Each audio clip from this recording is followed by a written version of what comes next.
오늘 말씀의 제목 함께 따라하시죠. 우리 가는 이 길에. 우리 가는 이 길에. 여러분, 더운 여름이 끝나지 않을 것처럼 그렇게 계속되더니 갑자기 날이 참 좋아지고 또 서늘해지기도 했습니다.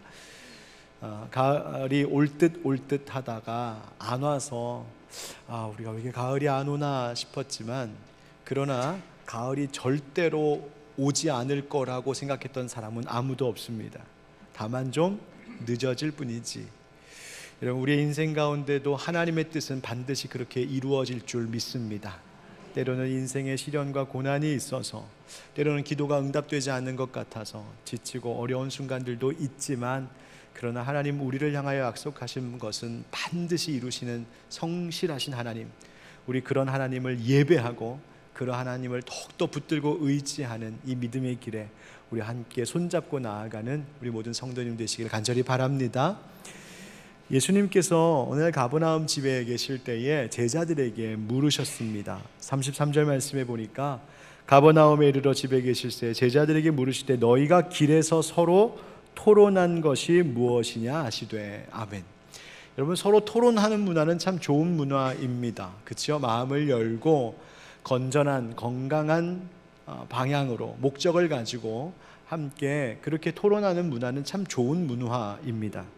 그러나 오늘 예수님께서 너희가 무엇을 가지고 토론했느냐라고 하실 때 그 토론의 주제는 그러한 것이 아니었고, 더군다나 그렇게 건전한 토론이 아니라 사실은 34절의 설명과 같이 쟁론했었습니다. 말다툼했다는 말입니다. 그래서 예수님께서 제자들에게 물으신 겁니다. 너희가 지금까지 오는 길에 무엇 때문에 그토록 다투었느냐, 이렇게 물으신 겁니다. 여러분, 제자들 어떤 사람들입니까? 예수님 믿고 예수님 따르는 사람들입니다. 그의 일생을 다 걸어서 난 예수님 따르겠습니다 하고 결단하여 배도 그물도 버리고 집과 친구들도 다 뒤로 하고 예수님 따라온 인생들입니다. 그런데 예수 믿고 따르는 사람들 사이에도 다툼이 있었습니다. 오늘로 말하자면 바로 우리 교회입니다. 우리들 가운데도 교회 안에도 언쟁이 있을 수 있고, 교회 안에도 다툼이 있을 수 있고, 분열이 있기도 하고, 사실 그것이 오늘날 이 현대 사회에서 바라보고 있는 우리 교회들의 부끄러운 모습들이기도 합니다. 꽤 오래전에 나온 이런 제목의 책이 하나 있었는데요, 제목이 이렇습니다. 그들은 왜 교회를 떠났을까? 교회가 제목이 굉장히 도전적이죠. 그들은 왜 교회를 떠났을까? 저 같은 목사는 그 제목 앞에 멈춰서게 됩니다. 너무 궁금하고 너무 절실하기 때문이에요. 이 책을 쓴 사람이 누구냐면 당시 한국일보 미주 본사 기자로 활동했던 한 기자인데, 그 기자가 바로 크리스찬이었습니다. 여러분, 보통 책을 보면 책 겉껍데기를 하나 딱 열면 그 앞에 지은이, 저자가 누구인지 어떤 사람인지 간단한 양력이나 소개글이 이렇게 적혀 있잖아요. 이 책에도 그런데 이 책을 딱 열고서 처음에 딱 쓰여 있는 이 저자에 대한 소개말 첫머리에 뭐라고 되어 있냐면, 이 기자는 미주 이민교회 목회자들의 공공의 적입니다. 이렇게 자기가 자기를 그렇게 소개한 거예요. 자기가 자기 책 내면서 자기를 그렇게 소개했어. 나는 미국에 있는 한인교회 목사님들의 공공의 적입니다. 그렇게 말했던 이유가 있습니다. 당시 한국일보, 미주 한국일보 신문에 이 기자가 10년 동안 글을 계속 연재했는데, 그것이 뭐였냐면 이 교회들이 가지고 있는 문제점들이 무엇인지, 그리고 왜 이런 문제가 생겼는지, 그리고 이 문제 때문에 얼마나 믿는 기독교인들이 가슴 아파하고 있는지를 정말 적나라하게 거침없이 써냈던 글들이 있는데, 그것을 모아서 책으로 만든 것이 바로 이것이었기 때문입니다. 많은 이야기들이 있는데 그냥 큰 줄거리만 이야기하자면 총 한 5가지의 주제로 사람들이 오늘날 교회를 떠난다 이렇게 이야기합니다. 첫째는 교회는 너무 많습니다. 그런데 갈 만한 교회가 없습니다. 교회는 계속해서 자기 몸집 부풀리기에만 급급하고, 교회에 가서 정말 내 마음이 안식을 얻고 평안하게 신앙생활할 수 있는 교회가 없다는 거예요. 교회가 많은데 없다는 거예요. 두 번째 이유, 목사가 교회에 상전 노릇하고 있기 때문이라는 겁니다. 언제부턴가 교회에 목사가 사장 노릇하고 앉아있고 목사가 교회에서 우두머리 두목 노릇하고 있는 겁니다. 목사가 그러고 있으니 그 다음에 장로님들도 교회의 리더들도 다 마치 무슨 계급장 하나라도 단 것처럼 그렇게 대장놀이들 하고 있는 그 모습에 일반 성도들은 질려버린다는 것이죠. 상처받는 것이죠. 그래서 교회를 떠난다는 겁니다. 세 번째, 교회가 온통 돈으로 움직이는 것 같다라고 지적합니다. 교회가 물질에 너무 욕심을 부리고 목사가 돈에 욕심 부리고 실제로 교회가 돈이 너무 많다는 거예요. 네 번째, 교회를 다니는 사람들의 삶이 말씀과 다르기 때문에 교회를 떠난다는 겁니다. 말씀대로 살지 않는다는 거예요. 앞에서 설교자는 하나님 말씀이라고 번드르르하게 이야기하는데 또 청중들도 회중들도 그 말씀을 들으면서 아멘 그렇게 화답은 하는데 정작 각자의 삶으로 돌아가면, 일상으로 돌아가면, 가정과 일터로 돌아가면, 아니면 혼자 있을 때에는 말씀과 전혀 상관없는 인생 살아가고 있는 그 모습들을 세상 사람들도 보고 함께 믿음 생활하던 교회의 기독교인들도 함께 보고 부딪히면서 그것이 상처인 거죠. 그것이 실망감이고 신앙의 회의를 가져온 것이죠. 그래서 교회 떠나겠다. 그리고 다섯 번째는 주일에는 좀 쉬고 싶기 때문이랍니다. 주일에는 좀 쉬고 싶어서. 무슨 말인지 아시죠? 일주일 내내 뼈 빠지게 고생하면서 직장 생활 했는데, 가정 살림 했는데, 교회에 오면 몸도 마음도 좀 쉼을 얻고 싶은 마음 아니겠습니까? 그런데 교회에 오면 여기저기서 끌고 다닙니다. 여기 가서도 일해야 되고 저기 가서도 봉사해야 되고, 그냥 마음 편하게 즐겁게 봉사한다면 좋겠습니다만 그것도 아니라 이 사람 눈치 보고 저 사람 눈치 보고 때로는 그 안에 분란이 일어나기도 하고, 아니 교회 가서 마음이 편하고 몸이 편해지는 게 아니라 오히려 교회 갔다 오면 더 지쳐가지고 월요일날 출근하기 힘들고, 나 이런 교회 생활 싫다, 안식일이 아니라는 거예요. 언젠가 저한테 어느 성도님이, 아마 우리 이제 교회 생활 거의 처음 하셨던 분인 것 같아요. 평일에 제가 교회에 있는 걸 보고 깜짝 놀라시더라고요. 아니 목사님 평일에도 계세요? 제가 그게 무슨 말인가 했습니다. 이분은 생각하기에 목사는 주일만 와가지고 일하고 설교하고 일주일 내내 노는 줄 알았나 봐요. 그래서 목사님 평일날도 오세요? 그랬더니 저희는 빨간 날에도 일합니다 그랬어요. 목사는 일주일 내내 교회 일하고 있거든요. 그래서 목사도 가끔 교회 오기 싫을 때가 있어요. 힘들다 싶을 때 말이죠. 그러니까 그런 마음들이 목사한테만 있는 게 아니라 성도들한테 다 있다는 거예요. 그래서 난 교회 떠난다, 이제 그렇다는 거예요.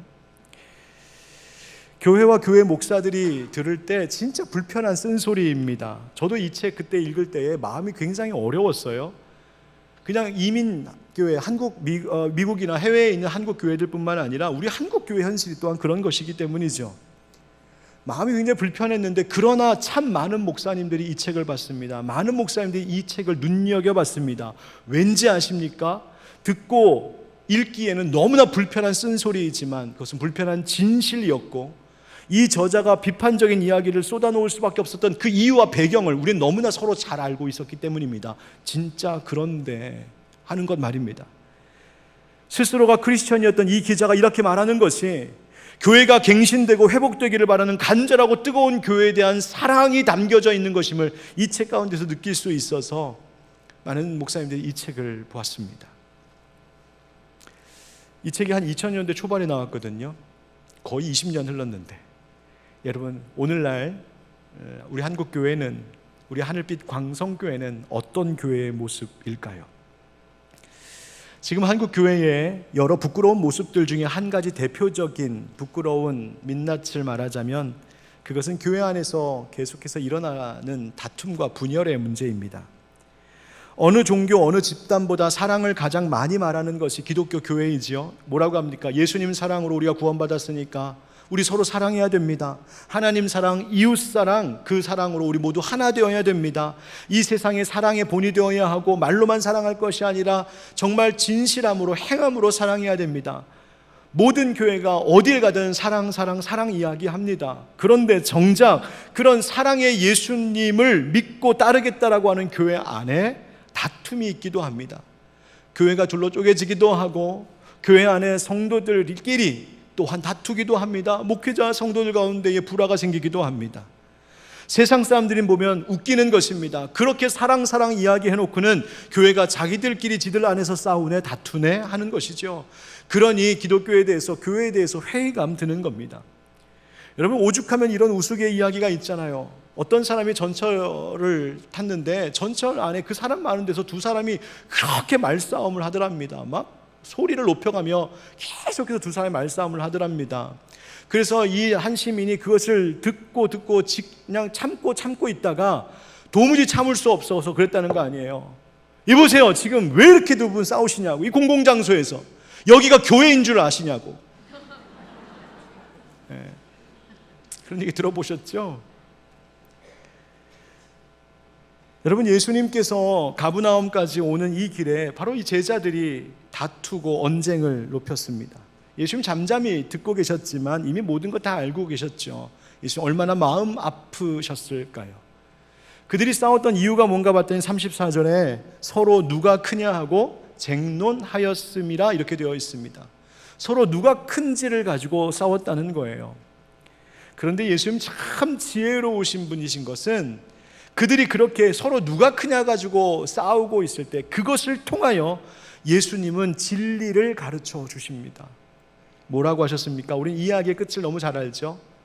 결론은 섬기는 자가 되어야 하리라 하신 말씀입니다. 너도 섬겨야 한다. 여러분, 예수님을 믿고 따르는 사람들 사이에도 다툼이 일어납니다. 왜? 서로의 생각이 다르고 바라는 것이 다르기 때문입니다.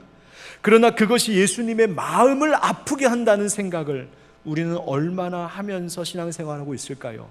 누가 옳고 누가 그르고 내가 맞고 당신이 틀리니까 싸울 수밖에 없지, 그런 관점으로 서로를 바라보는 것이 아니라 예수님이 우리의 이 모습을 보시면 어떤 마음이실까를 우리는 한번 생각해 봐야 된다는 것입니다. 오고 싶은 교회, 머물고 싶은 교회, 평생 함께하고 싶은 교회, 결코 떠나고 싶지 않은 교회, 그런 교회 되어야 하지 않을까요? 왜? 교회의 머리 되신 예수님이 그런 분이셨기 때문입니다. 우리 예수님, 어린아이조차도 달려와서 안기고 싶었던 예수님이었습니다. 병들고 가진 것 없는 사람들이, 온통 상처투성이인 사람들이 찾아와서 줄을 서서 만나고 싶었던 분, 그분이 예수님이셨습니다. 여러분, 교회는 예수님의 몸이라고 하잖아요. 예수님이 교회의 머리이시라고요. 그렇다면 사람들이 그렇게 만나고 싶고 함께하고 싶었던 예수님처럼 교회의 몸된 교회도 그런 교회 되어야 하지 않겠습니까? 여러분, 도대체 무엇이 주님의 몸된 교회 안에 오늘날 이 한국에 온 세계에 있는 교회들 가운데 다툼을 일으키는 원인일까요? 어떻게 해야 예수님의 마음을 기쁘게 하며 우리는 하나 될 수 있는 것일까요?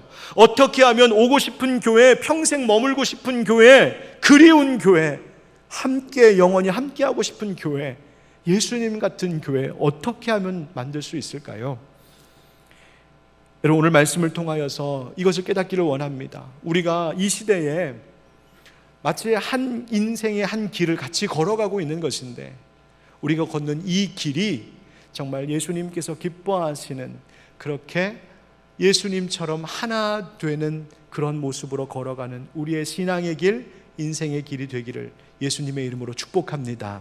한번 따라합시다. 무엇으로 한 마음 되었나요? 무엇으로 한 마음 되었나요? 여러분, 예수님께서 제자들에게 너희들 뭐 때문에 그렇게 다퉜냐라고 물으신 것은 예수님 몰라서 물어보신 것이 아닙니다. 그 질문을 통하여 제자들 스스로 자신들을 돌아보게 하신 것이죠. 여기서 예수님이 누가 크냐라고 할 때 이 크다라고 하는 단어를 보니까 헬라어로 메이존이라고 하는 말인데, 이 메이존이라고 하는 말은 메가스라고 하는 단어에서 왔습니다. 그러니까 메가스의 비교급입니다. 그러니까 더 크냐, 이게 강조되어 있는 거예요. 더 크냐, 누가 너보다 더 크냐, 누가 나보다 더 크냐, 그것이 강조되어 있는 말이에요. 이런 메가라는 말 많이 들어보셨죠? 뭐 메가바이트, 여기 가까이 메가커피, 메가박스. 메가가 뭐예요? 교회도 메가처치. 메가가 뭐예요? 크다는 크게. 그 다음에 이 메가라는 말에서 온 것이 바로 메이저라는 말이에요. 주류. 즉 예수님의 제자들이 뭘 가지고 서로 비교한 거냐면, 누가 예수님 줄 제대로 잡았나, 그 얘기한 겁니다. 누가 정말 큰 위치에 있을 것인가? 예수님께서 로마 제국을 뒤엎고 세우실 새 왕국에서 가장 높고 큰 자리를 차지할 사람이 누구냐, 이것 가지고 다퉜다는 말이에요. 여러분 잘 보십시오. 제자들이 서로 의견이 달라서 다투었다고 우리는 쉽게 생각하지만 사실은 이들은 그렇지 않았습니다. 이들은 생각이 같은 생각을 가지고 있었습니다. 이들은 한 마음을 가지고 있었어요. 한 뜻을 가지고 있었어요. 무엇으로? 누가 더 높으냐? 세상에서 더 높은 자리를 차지하는 것이, 출세하는 것이, 그것이 인생의 성공이라고 하는 그 생각으로 그들은 하나였습니다. 그들이 지금 예수님을 따르기로 결단한 인생의 목적이 바로 여기에 있다고. 내가 집도 버리고 가정도 뒤로 하고 모든 것 다 내려놓고 내가 예수님 따르기로 한 것, 그래, 예수님께서 이 나라를 뒤집고 높은 자리에, 왕의 자리에 오르실 때 우리도 한 자리에 차지해야 되겠다, 이것이 목적이다 라고 하는 그 마음으로, 그 똑같은 생각으로 제자들은 하나였다는 말입니다. 그들은 서로 다르지 않았습니다. 달라서 다퉜던 것이 아니라 그들은 오히려 그 가치관이 한 가지였습니다. 그런데 중요한 것은 무엇이냐면, 우리가 그냥 무조건 같은 마음 같은 생각을 가졌다라고 하는 것이 중요한 것이 아니라, 이보다 더 중요한 건 무슨 마음으로, 누구의 마음으로 우리가 한 마음을 갖게 되었느냐가 더 중요하다는 말입니다. 여러분 무슨 말인가요? 우리가 자칫하면, 우리가 잘못하면 예수님과 전혀 상관없이 우리끼리만 똘똘 뭉쳐 하나 될 수 있기 때문입니다. 예수님과 전혀 상관없이 예수님 빠진 채 우리끼리만 손잡고 우리끼리만 좋고 우리끼리만 연합할 수 있다는 말입니다. 어떻게? 세상의 가치관으로, 사람이 가진 신념으로, 그리고 인간의, 사람의 저마다의 취향과 관심과 어떤 흥미를 가지고 우리 통하네, 우리 같은 생각이네, 하나 될 수 있습니다. 때로는 서로 통하는 정치적 색깔로, 정치 이념 가지고 야, 우린 역시 통해, 우린 하나야. 어떤 사람들은 서로 바라고 기대하는 어떤 유익을 목표로, 혹은 나는 어디 출신인데 당신도 거기 출신이었어, 나는 어느 교회에서 왔는데 당신 그 교회에서 왔다고? 나는 이런 일을 하고 있는데 당신도 이런 직업을 갖고 있어? 야, 우리는 정말 통하네, 서로 함께 합시다. 얼마든지 세상적인 공통점을 가지고 하나 되고 연대하고 연합할 수 있습니다. 그러나 그렇게 해서 친밀해지고 그렇게 해서 하나 된 것을 가지고 예수님께서 원하시는 하나됨이라고 착각해서는 안 됩니다. 여러분, 우리가 무조건 그냥 같은 생각, 같은 마음을 갖는 게 중요한 것이 아니라 예수님의 생각, 예수님의 가치관, 예수님의 목적과 상관 있는 가치관으로 하나 되어야 하는 것입니다. 그것 없이 예수님 빼먹고 예수님 열애시키고 우리끼리 연합하고 우리끼리 하나 된다면 그것은 단지 사람들의 모임이지 교회일 수가 없었습니다. 같은 길을 걸어가고 있었던 예수님과 제자들이었습니다. 그러나 제자들은 그렇게 세상적 가치관으로 똘똘 뭉쳐 하나가 되어 있었지만 예수님은 그 제자들과 달랐습니다. 예수님의 가치관, 예수님의 목적은 제자들과 다른 것이었습니다. 여러분, 혹시 우리도 예수님이랑 같은 길을 걸어가고 있다고 말은 하면서 정작 그 생각과 마음의 중심과 우리의 가치관과 우리의 삶의 모습은 예수님과 전혀 상관없는, 우리끼리 좋은, 그저 우리끼리 행복한 그런 교회 생활 착각하며 하고 있는 것은 아닐까요? 분명 우리는 지금 같이 가고 있다고 말하고 있는데 저마다 그 마음은 말 그대로 콩밭에 가 있는 것은 아닙니까? 여러분, 예수님의 생각하신, 예수님이 가고자 하셨던 그 길은 높은 자리와 더 큰 권세의 자리가 아니었습니다. 예수님 오신 목적이 분명히 했지요. 예수님 당신께서는 이 땅에 섬기러 오셨다 하셨습니다. 제자들의 가치관과 세상 사람들과의 가치관과 달랐습니다. 즉 세상의 높은 자리가 좋은 것이 아니라 가장 낮은 자리, 그러나 하나님 기뻐하시는 그 섬김의 자리가 가장 가치 있는 자리라고 예수님은 보셨습니다. 사랑하는 성도 여러분, 그리스도인들에게 중요한 것은 사람끼리 한 마음을 갖는 것이 아니라 예수님과 한 마음을 갖는 것임을 잊지 마시기 바랍니다. 제게 이제 결혼하겠습니다 목사님 하면서 결혼 인사 오는 예비 신랑 신부에게 제가 꼭 하고 하는 말이 있습니다. 부부가 하나 된다는 것이 말처럼 그렇게 쉽지가 않습니다. 그저 한 입을 덮고 잔다고 해서 그 하나 됐다고 말하기 어렵습니다. 하나 되려면 꼭 이렇게 하셔야 됩니다 하면서 권면하는 게 있어요. A라는 사람과 B라는 사람이 함께 결혼해서 하나가 되려면 어떻게 해야 될까? 서로 다른데 많은 경우 이렇게 이야기합니다. 나 A야, 너 B지? 너 다르니까 우리 하나 돼야 돼. 너도 A처럼 행동해. 너도 A처럼 생각해. 너도 A로 살아. 그래야 우리는 하나 될 수 있어. B의 입장에서도 똑같이 얘기합니다. 난 B인데 너는 A네? 너 우리 하나 되려면 네가 B가 돼야 돼. 너 바뀌어야 돼. 여러분, 그러면은 절대로 A와 B가 결혼한다고 해서 하나 되지 않습니다. A와 B가 결혼하면 C가 되어야 됩니다. A가 되는 것도 아니고 B가 되는 것도 아니고 제3의 C를 추구해야 됩니다. 그리고 그 C는 바로 크라이스트, 예수 그리스도의 C입니다. 여러분, 예수님 닮아가라고. 남편과 아내가, 새신랑 새신부가 서로만 보는 것이 아니라 그 사이에 예수님을 두고 예수님 닮아가다 보면 두 사람도 서로 가까워지고 하나 될 수 있다고 그 이야기를 꼭 해드립니다. 여러분, 부부만 그럴까요? 가정만 그럴까요? 무엇보다도 교회가 그렇게 되어야 할 줄 믿습니다. 예수님의 마음에 우리의 마음을 일치시켜야 됩니다. 그러려면 내 생각, 내 계획을 내려놓는 자기 부인이 반드시 뒤따라와야 됩니다. 말씀이신 예수님이라고 하셨어요. 그러니까 예수님 닮으려면 그 말씀이 내 인생의 표준이 되어서 거기에 나를 맞추도록 조율하며 수정하며 살아야 합니다. 기도하는 것이 무엇일까요? 나의 소원만 간구하는 것이 아니라 바로 예수님 닮아가는 그 모습에 걸림이 되는 것들을 치우는 작업이 기도입니다. 때로는 불필요한 가시가 막 나한테 돋아나서 우리가 하나 되려고 가까이 할 때마다 오히려 상대방을 찌르는 것들이 있습니다. 기도하면서 그 가지치기 하는 겁니다. 그 가시를 잘라내는 겁니다. 주님, 나로 주님 닮게 하여 주시옵소서. 여러분, 그렇게 우리가 서로 말씀과 기도 안에서 예수님을 향하여 서로 맞춰갈 때에, 즉 우리끼리 좋은 것이 아니라 예수님 모시고 우리가 행복할 때에 바로 거기에 진정한 하나됨이 있고 다툼과 분열을 버리는 은혜가 있게 될 줄 믿습니다. 여러분, 그렇다면 왜 제자들은 예수님과 함께 걸으면서도 한 가지의 마음을 예수님과 갖지 못했을까요? 한번 따라하겠습니다. 예수님이 우리 안에 계신가요? 예수님이 우리 안에 계신가요? 예수님께서 제자들에게 이 길에서 하셨던 말씀이 있습니다. 바로 십자가 죽으심과 부활에 대한 이야기였어요. 사실 예수님께서는 이 이야기를 처음부터 공개적으로 드러내기를 원치는 않으셨습니다. 다만 예수님은 굉장히 비밀스럽게 이 제자들에게 조용히 내가 이제 십자가에 달려 죽게 될 것이고 사흘 만에 부활할 거야 라고 하는 이 이야기를 예수님 드디어 제자들에게 살짝 알려주셨습니다.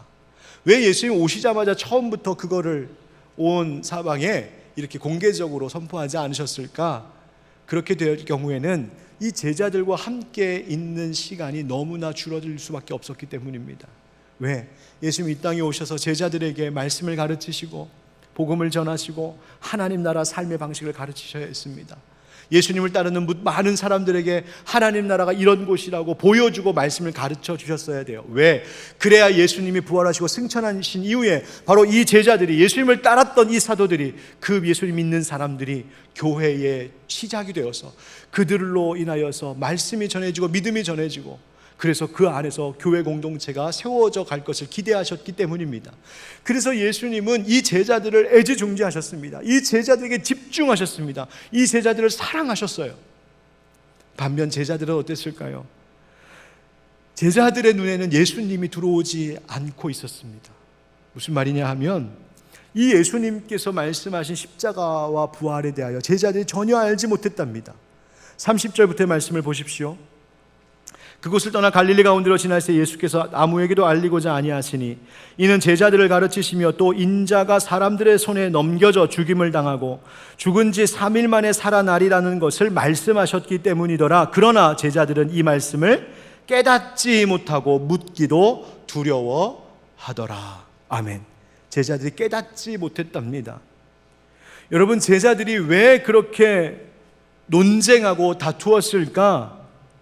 여러분, 우리가 영적으로 무지하고 분별할 줄 모르면 무의미한 것만 가지고 논쟁하며 다투기가 일쑤입니다. 본질을 붙들고 진짜를 붙잡고 있지 않으면 엉뚱한 것 가지고 말만 많아지고 다투고 싸우게 됩니다. 예수님은 지금 그 본질, 십자가의 그 길을 가려고 하시는데, 예수님은 그 참된 길, 고난의 길, 좁은 길 가려고 하시는데, 그 뜻을 알지 못하는 제자들은 예수님과 함께 길을 간다고 하면서도 엉뚱한 것, 세상 것 가지고 싸우고 있었습니다. 누가 더 크냐고요. 그저 성공의 길, 편안한 길, 넓은 데로만 가려는 그 마음만 가득했던 것이죠. 다투는 동안 그들의 안중에는 예수님이 없었습니다. 예수님은 십자가 죽으심에 대한 영적 신비를 밝혀 말씀해 주고 계셨지만 그들은 두려워했고 깨닫지도 못하는 영적 무지함 속에 갇혀 있었습니다. 무엇이 그들을 영적인 무지함 가운데 빠뜨리게 했을까? 그 마음 가운데 있는 헛된 욕망들입니다. 자기를 위한 것들. 그것이 그들의 마음을 가득 사로잡았고 가득 차 있으니 예수님 보이지 않았던 것이죠. 여러분, 우리는 혹 이런 모습 아닙니까? 우리도 예수님과 함께 신앙의 길을 걷는다고 하늘빛 광성교회라고 하는 이름, 그 이름 안에서 그 교회의 성도라고 하는, 교인이라고 하는 이름으로 우리 함께 지금 이 길을 걸어가고 있는데, 혹시 우리들도 이 가버나움까지 가던 길의 제자들처럼 예수님은 눈에 들어오지 않고 예수님의 마음은 하나도 알지 못하고 그저 우리끼리만, 우리가 생각하는 것, 우리의 관심, 우리가 원하는 것에만 몰두하면서 그렇게 신앙생활하고 있는 것은 아닐까요? 앞서 소개해드린 그 책, 그들은 왜 교회를 떠났을까라는 제목과 정반대의 책도 있습니다. 맷 챈들러라고 하는 목사님이 쓴 책을 보았는데 그 책 제목에 이렇게 써 있어요. 겉표지에. 그 교회에 가고 싶다. 듣기만 해도 좋죠. 그 교회 가고 싶다. 우리 하늘빛 광성교회 성도님들이 이웃과 친구들에게 우리 교회 이야기할 때마다 그분들 마음속에 이 마음이 들었으면 좋겠다. 그래? 나도 그 교회 가고 싶다. 그 교회 가고 싶다. 어떤 교회냐? 이 책의 본래 제목은 예수 중심의 교회입니다. 누구 중심? 예수 중심. 예수 중심으로 하나 되는 교회는 어떤 교회일까? 여러 가지를 이야기하는데 그 중에 한 장의 소제목이 이런 제목이에요. 성도끼리 덧없는 세상 공통점을 찾지 마십시오. 여러분, 성도들은 교제가 필요합니다. 친밀함이 필요합니다. 가까워지기를 원해요. 좋은 일입니다. 근데 가까워지고 친밀해지려면 공통점을 찾아야 되거든요. 그런데 실수가 여기서 일어난다는 겁니다. 세상의 헛된 것 가지고 우리의 공통점으로 삼습니다. 공통분모로 삼는 겁니다. 당신 여기 출신이세요? 나도 그랬는데 우리 잘 맞아. 당신 MBTI가 뭐예요? 당신 T예요, F예요? 난 T인데 당신은 T예요. 자녀가 몇 살이에요? 어느 학교 다녀요? 그렇고 남편은 뭐 하세요? 우리 남편도 그 일 하는데. 나 이런 음식 좋아하는데, 이런 운동 좋아하는데. 여러분, 좋습니다. 그런 거 가지고 관계 맺을 수 있지요. 그러나 교회라고 하는 공동체는 세상에 그와 같은 헛된 것, 부질없는 것 가지고 공통점을 삼아 하나 되는 것이 아닌 것입니다. 교회는 오직 예수라고 하는 공통분모로 하나 되는 바로 그 공동체가 진짜 교회인 줄 믿습니다. 여러분, 신앙생활 하다 보면 이런 말 많이 들으시죠? 예수 그리스도와의 개인적인 관계, 친밀한 관계가 참 중요합니다. 이 책에서 그 얘기 하거든요. 정말 우리도 많이 합니다. 그런데 여러분, 관계가 중요하다는 것, 이거 정말 중요한 말이긴 한데 오해하시면 안 됩니다. 예수님과, 주님과 내가 개인적인 관계를 갖는다라고 하는 이 말이 마치 기독교 신앙이란 그저 사적인 관계야, 다시 말해 하나님과 나만 잘 지내면 되지라고 하는 것으로 착각하시면 안 됩니다. 어떤 분들은 그렇게 생각합니다. 하나님과 나랑 잘 지내면 되지. 그러니까 나 교회는 싫어요. 교회는 정말 넌절머리가 나서 가고 싶지 않아요. 이제는 나 혼자 신앙생활 하겠습니다. 그래서 혼자 말씀 읽고 기도하고. 여러분, 이것이 모순입니다. 사적인 기독교 신앙이라고 하는 말은 꼭 무엇과 같은 말이라고 이 책에서 얘기했냐면 시끄러운 침묵과 같은 말입니다. 여러분, 침묵인데 시끄러울 수 있어요? 이게 모순이잖아요. 마치 기독교 신앙생활이란 혼자 해도 되는 겁니다. 혼자 하는 사적인 신앙입니다. 이 말은 성립되지 않는 말이라는 거예요. 왜? 예수님은 이 땅에 친히 찾아오셨고 예수 그리스도 십자가의 보혈의 은혜로 우리 안에 막혀있던 담들을 허무셨기 때문입니다. 우리가 하나 되기를 원하셨기 때문이에요. 그런데 우리가 하나 될 때 정말 하나 될 수 있는 중요한 것은 그 중심에 세상의 헛된 공통점이 아니라 바로 예수 그리스도 그분이 계셔야 우리는 하나 될 수 있다는 이야기입니다. 여러분, 이 책에서 우리 요즘의 교회를 이렇게 비유하여 설명했습니다. 우리나라에도 카페가 진짜 많죠. 이런 카페에 이렇게 가보면 사람들이 많은데 물론 뭐 2분 또 3, 4, 5 모여있는 테이블도 있지만 꽤 많이 요즘에는 카페에 가면 혼자 앉아 계신 분들 많이 봅니다. 특별히 젊은이들. 그래서 혼자 가서 커피 한 잔 시켜놓고 노트북 펼쳐놓고 거기서 공부도 하고 작업도 하고, 어떤 사람들은 스마트폰에 집중하고 어떤 사람은 음악 듣고 있고, 저마다 한 명씩 앉아있는 테이블들이 있어요. 여러분 잘 보십시오. 이 카페에 있는 그 사람들 모두 다 한 공간에 지금 모여는 있지만 여러분, 그 사람들이 하나라고 말할 수 있습니까? 그들이 진정으로 한 몸 되었다고 말할 수 있습니까? 아니죠. 저들은 한 공간에 앉아 있을 뿐 저마다 다 제각각 자기 일 하고 있는 겁니다. 여러분, 오늘날 우리 교회들이 이렇게 되고 있습니다. 한 공간, 한 예배당 안에 모이기도 합니다. 함께 움직이고 있습니다. 뭔가 함께 하는 것 같습니다. 그런데 저마다 제각각 다 다른 생각 가지고 있다면 여러분, 그것을 어떻게 예수 중심으로 하나 된 교회라고 말할 수 있겠습니까? 빌립보서 1장 27절 말씀에 사도 바울이 이렇게 말합니다. 오직 너희는 그리스도의 복음에 합당하게 생활하라. 이는 내가 너희에게 가보나 떠나 있으나 너희가 한 마음으로 서서 한 뜻으로 복음의 신앙을 위하여 협력하는 것과. 자, 어떤 권면이냐면 빌립보 교인들에게 너희는 복음에 합당한 생활을 해야 됩니다, 이렇게 편지를 써 보내면서 말하는 것이, 내가 당신들에게 가서 함께 있을 때에든 내가 떠나와 있어서 당신들과 함께 없을 때에든 우리는 한 마음이어야 합니다.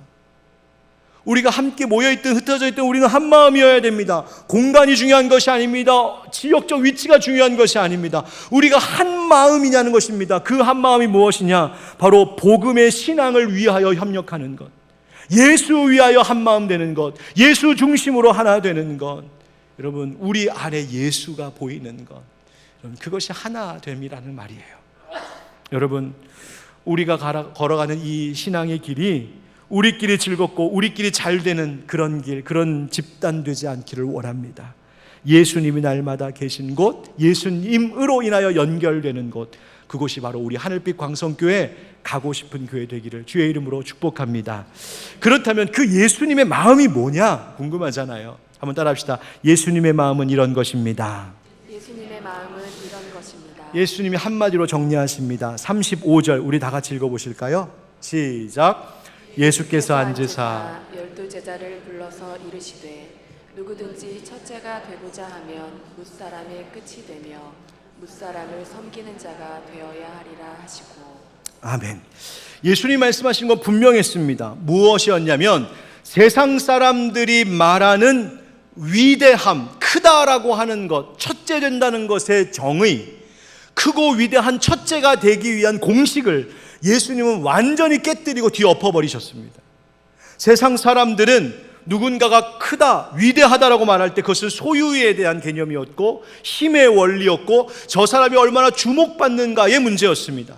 그런데 예수님께서는 크다, 첫째되다, 위대하다라고 하는 말의 개념을 완전히 바꾸셨습니다. 그것은 종이 되는 것이라고 말씀하셨어요. 종은 소유가 없습니다. 힘이 없습니다. 주목받지 못합니다. 외면당하고 멸시당합니다. 그런데 그런 사람이, 그런 자리를 자처하며 그 낮은 자리에 서 있는 사람이 진짜 큰 사람, 진짜 첫째, 진짜 그레이트한 인생이라고 말씀하셨습니다. 심리학자들이 이야기하죠. 인간들에게는 욕구가 있는데 제일 먼저는 원초적으로 생리적 욕구가 있고, 그 다음에는 나의 안전을 지키고 싶은 욕구가 있습니다.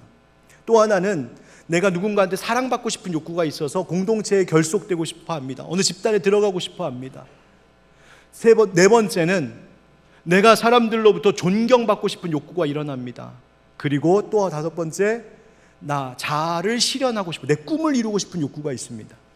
뭘 말하는 거냐면 인간이란 생존의 문제, 내 안전의 문제가 어느 정도 보장이 되기 시작하면 그 다음부터 내 안에 일어나는 욕구가 무엇이냐? 인정받고 싶고, 높아지고 싶고, 주목받고 싶고, 소유하고 싶고, 칭찬받고 싶고. 여러분, 그런데 예수님께서 말씀하시는 큰 사람, 첫째 되는 사람이란 오히려 가장 끝자리에 가서 앉는 사람이라고 말씀하셨습니다. 전혀 보상 같은 것 바라지 않고 다른 사람 위하여 아낌없이 나를 내어줄 수 있는 그 삶의 자세. 그래서 예수님이 말씀하시는, 예수님이 정의하시는 첫째 사람이란 세상에서 볼 때는 끝사람입니다. 마가가 이 말씀을 기록하면서 마가만 유독 주목하여서 우리에게 소개하는 기록이 바로 여기 나오는데요, 36절의 말씀입니다. 어린아이 하나를 데려다가 그들 가운데 세우시고 안으시며 제자들에게 이르시되, 우리 같이 30절 같이 읽읍시다. 시작. 누구든지 내 이름으로 이런 어린아이 하나를 영접하면 곧 나를 영접하며, 누구든지 나를 영접하면 나를 함이 아니요 나를 보내신 이를 영접함이니라. 아멘.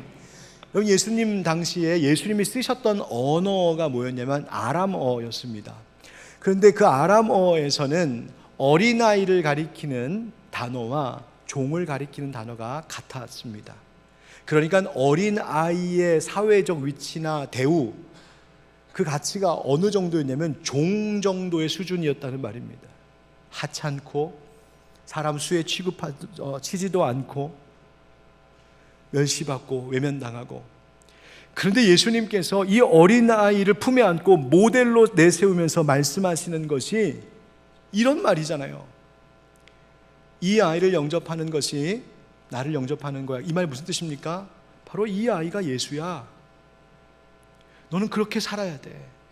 이 어린아이가 예수라고 생각하고 살아야 돼. 이 종이 예수라고 생각하고 살아야 돼. 이 연약하고 힘없고 가진 것 없는 사람이 예수라고 생각하고 살아야 돼. 그게 바로 예수 믿는 삶이야. 주님 그거 말씀하신 거잖아요. 로마서 12장에 사도 바울이 이렇게 편지했습니다. 사랑에는 거짓이 없나니 악을 미워하고 선에 속하라. 형제를 사랑하여 서로 우애하고 존경하기를 서로 먼저 하며 부지런하여 게으르지 말고 열심을 품고 주를 섬기라. 소망 중에 즐거워하며 환난 중에 참으며 기도에 항상 힘쓰며 성도들의 쓸 것을 공급하며 손 대접하기를 힘쓰라. 아멘. 로마서 12장은 어떤 성경이냐면요, 예수 그리스도를 믿는 믿음으로 구원 얻은 자들이라면 이렇게 하나님의 뜻을 잘 분별하여 새로운 생활을 해야 됩니다라고 권면하는 말씀들로 가득 차 있습니다. 그래서 이 세대를 본받지 말고 오직 마음을 새롭게 함으로 변화를 받아 하나님의 선하시고 기뻐하시고 온전하신 뜻이 무엇인지를 분별하도록 해라. 분별하는 삶이 뭐냐 가르쳐 주신 거예요. 여러분, 그런데 이 분별하는 삶이란 당신은 옳고 당신은 틀렸습니다, 시시비비를 가리고 옳고 그름을 판단하며 갈라치는 것이, 그것이 분별하는 생활이 아닙니다. 이 말씀을 하신 후에, 분별하라라는 말씀을 하신 후에 들려주신 말씀이 방금 읽어드렸던 그 말씀입니다. 로마서 12장 9절부터의 말씀. 그 말이 뭡니까? 사랑해라, 섬겨라, 낮아져라, 다른 사람들을 오히려 존경해라, 열심을 품고 주님을 섬겨라, 성도들의 쓸 것을 공급하며 손님 대접하기에 힘써라. 여러분, 그게 그리스도인으로서 살아가면서 삶을 하나님의 뜻대로 분별하며 사는 것이라고 가르쳐 주는 것입니다. 여러분, 우리의 주변에 어린아이와 같은 자들을 잘 영접하는 우리 되기를 축복합니다. 여러분, 어떤 사람들이 어린아이일까요? 나보다 연약한 사람들, 상처받은 사람들, 힘없는 사람들, 가진 것 없는 사람들, 주목받지 못한 사람들, 다 어린아이들입니다. 때로는 나와 관계가 어려움 가운데 있는 이들도 어린아이들과 같은 영접해야 될 대상이기도 합니다. 용서하지 못한 사람, 관계 회복하지 못한 사람, 또 내 생각과 다른 사람도 내가 영접해야 될 대상입니다. 나와 생각이 다르고 의견이 다르고 뜻이 달라서 멀리했던 사람, 아니 그 사람도 어린아이인 줄 알고 예수인 줄 알고 내가 받아들이고 그들을 용납하고 품을 때에 그때 비로소 진정한 사랑은 이루어집니다. 사랑하는 성도 여러분, 우리 더욱 사랑함으로 예수 닮은 교회 이루기를 주의 이름으로 축복합니다. 제가 오늘 이 말씀을 들려드리는 이유가 있습니다. 지난 1월부터 우리는 함께 기도하면서 마음을 모아 준비해온 성전 보수, 예배당 보수 세단장 프로젝트를 내일부터 시작합니다. 저마다 우리 성도님들의 생활에 여유가 없고 많은 것이 힘든 시기인 줄 아는데 하나님이 우리에게 큰 도전을 지금 하게 하셨습니다. 앞에 목사의 마음이 어떤지 아십니까? 여러분들을 다 데리고 지금 한라산 그 끝 밑에 자락에 와 있는 것 같습니다. 저 산 같이 넘어야 되는데, 저 산 같이 가자고 여기까지 데리고 왔는데 여기서 뒤돌아갈 수도 없고, 그런 떨리는 마음이 저 안에 좀 있습니다. 그런데 여러분, 이제 우리가 함께 이 산을 2달 반 동안 넘어가야 할 것인데, 저는 믿습니다. 우리의 가는 이 길에 제자들과 함께 하셨던 예수님이 우리와 함께 이 길에 함께 하실 줄 믿습니다. 그렇다면 이 길을 가는 동안에 우리가 중심을 둬야 할 것이 뭘까? 내가 아닌 바로 우리의 길을 앞장서 가시는 예수님, 그 마음이 우리의 삶의 중심이 되고 이것이 우리의 최고의 관심이 되는 것이 중요합니다. 공사가 어떻게 잘 되고 있대? 돈은 부족하지 않대? 아니 공사했는데 이거밖에 안 된대? 여러분, 이런 말이 우리의 관심의 대상이 될 수 없습니다. 그런 것 아니라 우리는 오히려 공사하는 분한테 열심히 맡기고 우리는 열심히 모여서 함께 예배하고 함께 하나님 찬양하며 예수 사랑으로 하나 되는 그 기쁨을 누리는 우리가 되기를 우리 주 예수 그리스도의 이름으로 축원드립니다. 아멘.